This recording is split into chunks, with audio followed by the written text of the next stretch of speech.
It's the top of the hour, and you're listening to this topsy-turvy edition of Mostly Metal in the Northwest Indiana Wrestling Action Program here on WVLP. The numbers say 103.1 FM. The letters say WVLP.org. I'm Ken the Metal Professor, and normally I do Mostly Metal first and the Northwest Indiana Wrestling Action Program second. But this is WrestleMania Sunday, and if any day of the year is one where wrestling should take priority, it's this one. Couple that with the fact that I had a ton of audio available to create the program for tonight.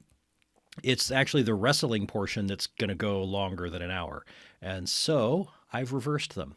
So we've opened the show with wrestling, and the wrestling version will continue. The first hour you heard lots of audio captured at the New Generation Wrestling Show in Crawfordsville about a week ago.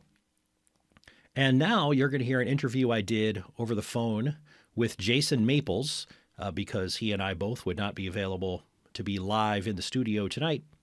Jason is the big cheese behind Heroes and Legends, and also is the current owner of FWF out in Warsaw. And so I wanted to get in touch with him because there are two events coming up in the very near future. That's a lie, actually.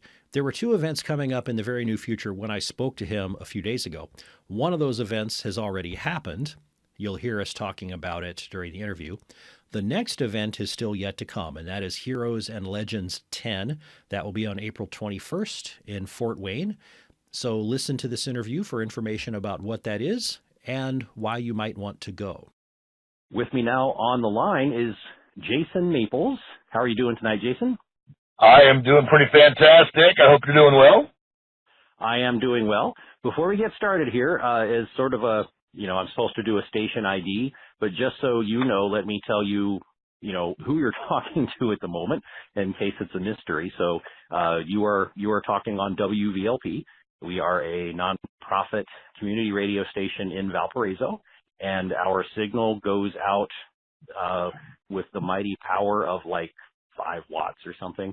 So you can listen to it over the air in Valpo, but it streams globally. So there is a potential for like somebody in Pakistan to be listening to this on WVLP.org. Oh, that's pretty cool, man. So we'll see if there's any postcards rolling in about it from there. So this, as you know, this show is airing Sunday night. We're on a little bit before 10 here, so probably around 9:15, 9:30, I think. And then the show will rebroadcast Wednesday night at 10 o'clock. So in that 10 to midnight sweep is when my whole 2-hour block is, and this will kind of be at the end of it. Right on. So hopefully there's people from Valparaiso listening to you live right now, or elsewhere if they're listening to the stream. Right on. That's awesome.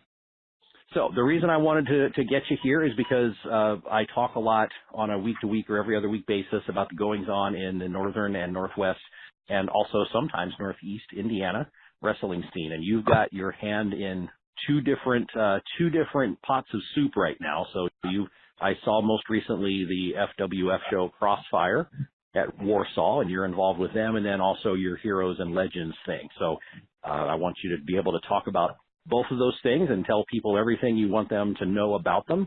How about we start with the FWF, since that's kind of a recent development? Does that sound good? Sure. All right. I'd been going up to Warsaw, checking out the FWF, because there's a few of the guys that, wrestled there that also wrestled, at Heroes and Legends, and the opportunity came up for me to take over the reins of that company, and I decided it would be beneficial to do so. And so I'm in about 4 shows down there now. We're having a big event this Saturday night coming up on April 7th. Not sure if you're doing live now. So April 7th we got a big event. We've got a lot of the FWF guys, a lot of the Heroes and Legends guys. Our titles are all on the line in Warsaw. People can hit me up on Facebook, and I'll direct them how to get tickets for that. But it's going to be a great time. Center Lake Pavilion there in Warsaw, Indiana. FWF Heroes and Legends, best of both worlds. And this will be going out on the air on the 8th, actually, WrestleMania Sunday. Oh, Go figure. okay. And so this event will have just occurred the night before, and so hopefully quickly thereafter, people can find some updates on Facebook or wherever, and maybe I will be able to mention it the following week of things that went down. And one of the things I noticed in the last show in Crossfire out in Warsaw was that it looks like there, can we say, some tension with the old figurehead, JD Smooth, of this company. And it looks like there's kind of a Team Jason and a Team JD forming for a big showdown on the 7th. So what's going on there? Yeah, we both, it's going to be kind of like a Survivor Series style match, my team versus his team. And the best man, or the best team rather, takes it all. And, if my team wins, then it's business as usual, and I will maintain, the day-to-day business operations of FWF. And, by golly, if there's some chance in AG double toothpicks that his team wins, then I had fun for 6 shows, and, it's all good. Now, but I've got faith in my team, and,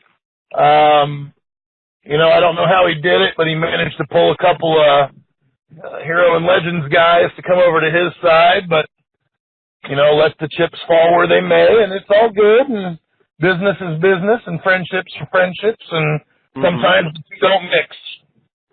And so he has the Soul Shooters on his team, right? Drew Skills and Remy Wilkins. Yeah, he does. Who else is in his group? I wasn't privy to that, and I just saw that online. What I noticed, I haven't done my due diligence of internet shopping this week and looking around, but I saw that my longest reigning champ here at Heroes and Legends, Drew Skills, was on his team, and I'm supposed to be calling Drew later on the night to find out what that all is all about. Uh-oh.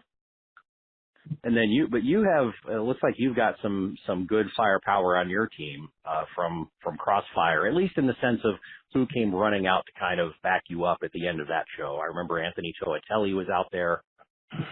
Are there other certainties about who's going to be on your team?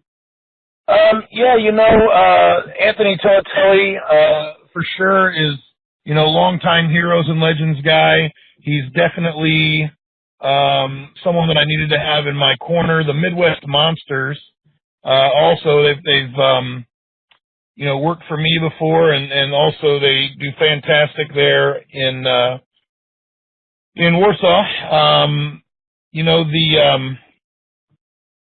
The teams are 5-on-5, and I think our side is just a bit better than their side. Of course, the fans can come and check it out live on Saturday. I'm trying to pull the graphic up from the event. We've got. Go ahead. I was going to say, while you're kind of digging that out, it looks like one of the differences between the two teams will be JD Smooth will actually be in the ring on his team, and you'll be managing / overseeing from outside, I think. And yeah, so is that a little less? Go ahead.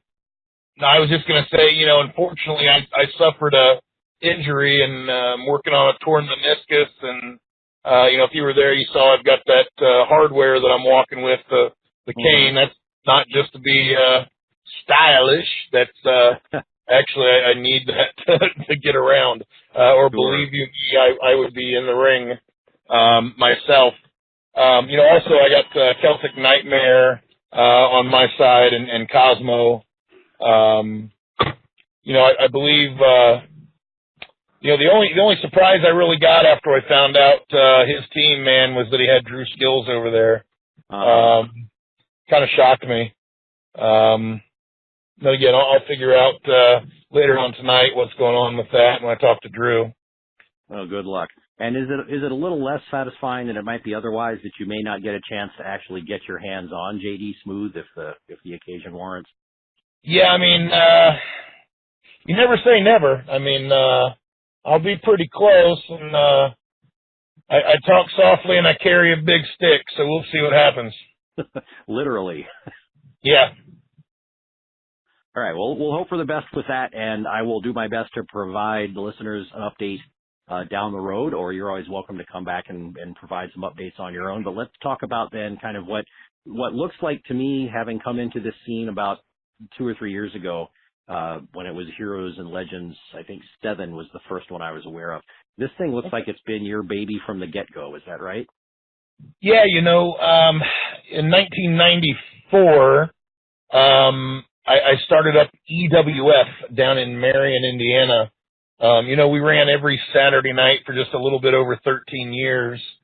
And Wow. We closed out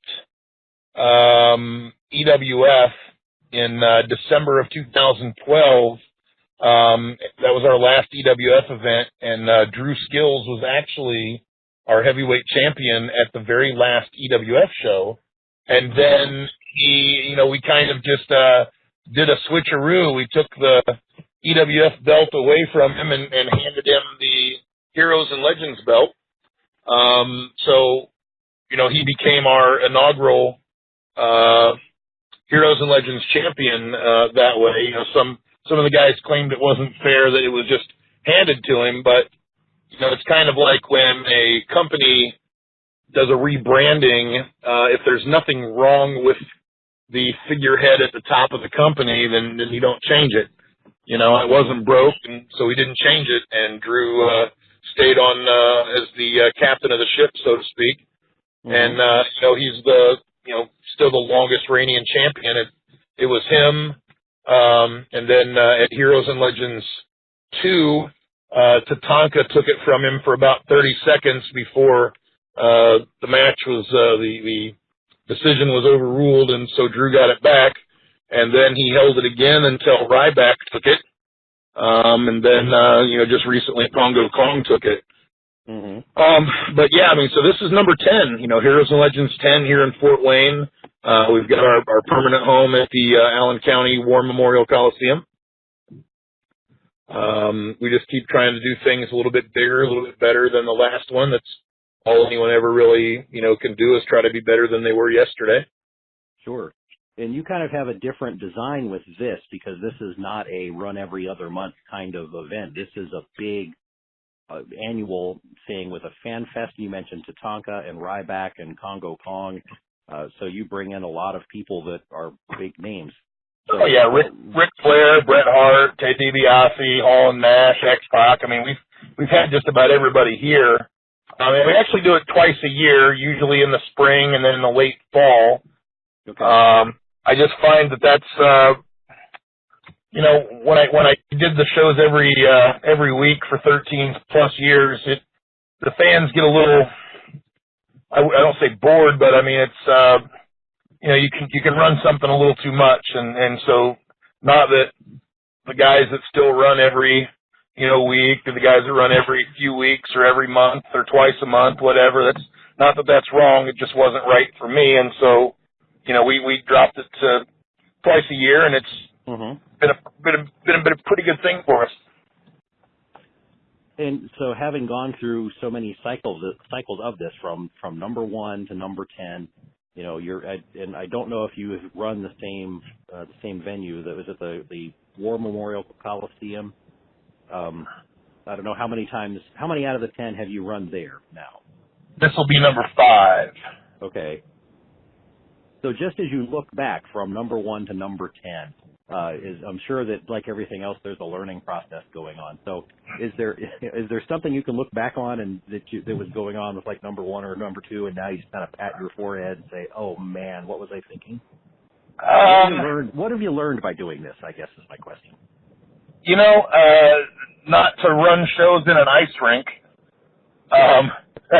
That's where we were for a couple of them, and the first time, you know, was told that was Heroes and Legends 1. We had Bret Hart there, and Jimmy Snuka, Demolition. I mean, it was a huge loaded deal, and we packed just a little over 3,000 people in this ice rink, but it never got more than about 40 degrees. And then we stopped running there, but then they reached back out to me, for number 5, I think it was. And and they're like, "Oh, we got that, boiler fixed, and it's going to be nice and toasty in there, and blah blah." And it wasn't. So so I got a hold of the people at the Coliseum, and they had been trying to get me to go over there, and so we just made that happen. Other than that, I think just what I've learned is that, when you're doing something the right way, not to change it. And I mean, you can learn something from anybody, even if it's what not to do. And, some people just try to advertise on social media, and that's the only outlet they have.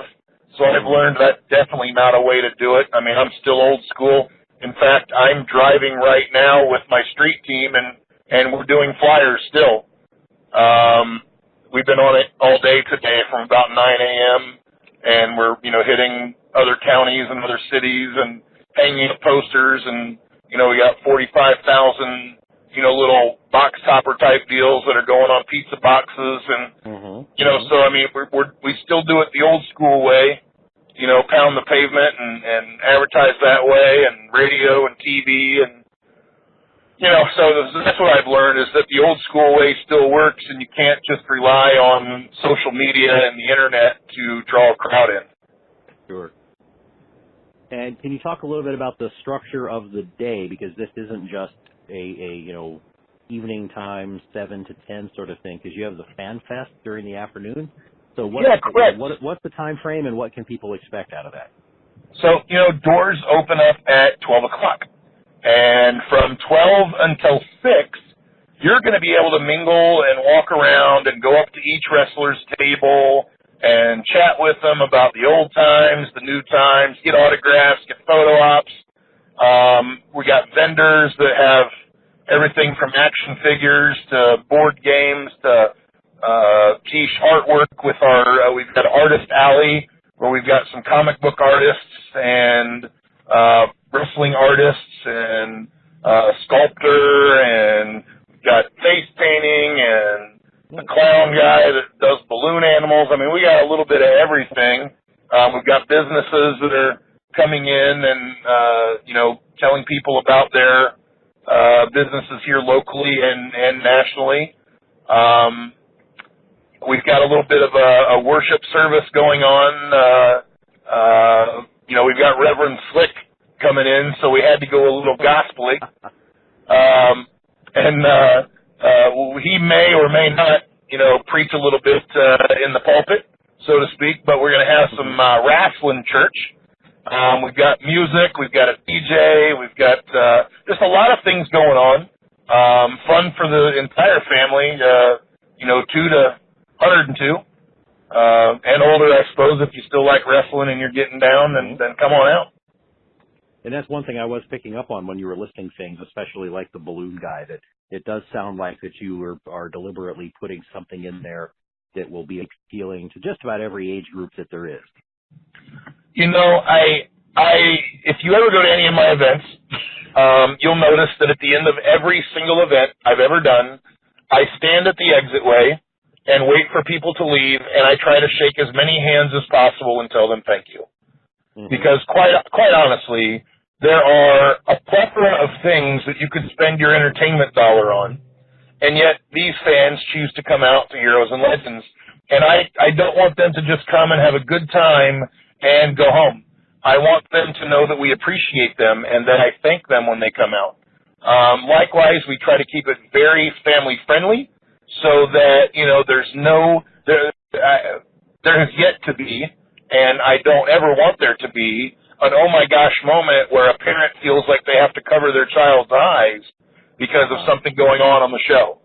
So, all my guys know, it's an unwritten rule. I mean, there's nothing lewd. There's we try to make it very PG friendly, as Disney rated as it could possibly be in professional wrestling, so that the whole family can truly enjoy it.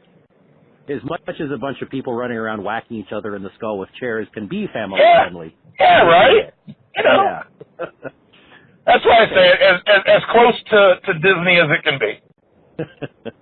All right, so this is April 21st at the War Memorial Coliseum in Fort Wayne, Indiana.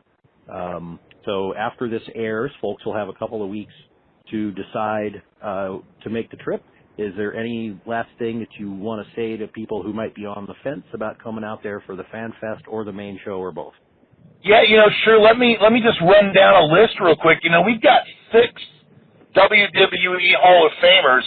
After this weekend, obviously Mark Henry going into the Hall of Fame. So, Sexual Chocolate, Hall of Pain, Mark Henry will be there. Mean Gene Okerlund, who'll be doing some very special meet and greets where he'll actually interview you on camera, and you can take it home with you to save forever. Coco Beware, Tito Santana, Greg Valentine's going to be there, Cowboy Bob Orton, just a lot of impressive talent with the Hall of Fame.